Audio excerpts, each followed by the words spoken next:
in Victorian England, two political rivals, William Gladstone and Benjamin Disraeli, were both vying to become Prime Minister.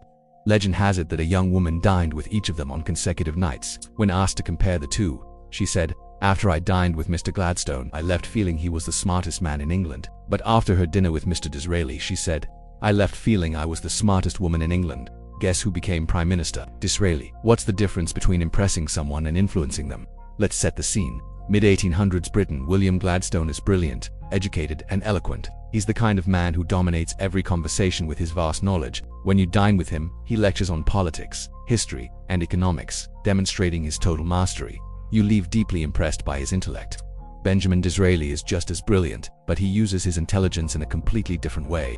When you dine with him, he asks you questions. He leans forward with intense curiosity, making you feel like you are the most fascinating person he has ever met. Both men are after the same thing, political power, but they use opposite strategies. Gladstone tries to impress you with his brilliance. Disraeli tries to make you feel brilliant.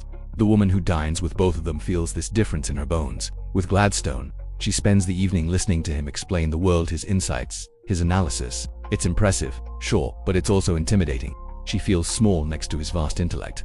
But with Disraeli, she spends the evening talking about herself, her interests, her opinions, her experiences. He asks probing questions, nods thoughtfully, and responds with, "That's fascinating, tell me more."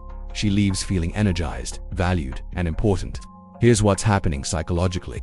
Most of us are trapped inside our own heads, desperate for someone to truly see us, validate us, and make us feel interesting. Gladstone makes you admire him, but he doesn't make you feel seen. Disraeli makes you feel seen, and that feeling is intoxicating. By turning his attention completely outward, becoming intensely curious about her instead of performing his own brilliance, Disraeli becomes an addictive presence. She wants to see him again, not to be impressed, but to feel that incredible rush of being truly listened to. This difference in approach translates directly to political power. Gladstone impresses people, but he doesn't create emotional bonds. People respect him, but they don't love him. Disraeli, on the other hand, creates fanatic loyalty because he makes people feel important. He becomes Prime Minister and one of the most influential leaders in British history.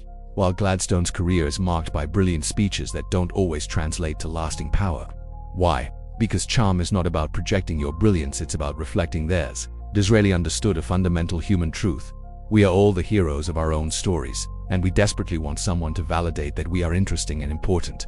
When someone like Gladstone dominates the conversation with their own genius, they satisfy their own ego but leave ours hungry. But when someone like Disraeli becomes a mirror for our thoughts, making us feel brilliant through their curiosity, they feed our deepest hunger and become irreplaceable. Curiosity is more attractive than charisma because it makes the other person the star. Disraeli's incredible influence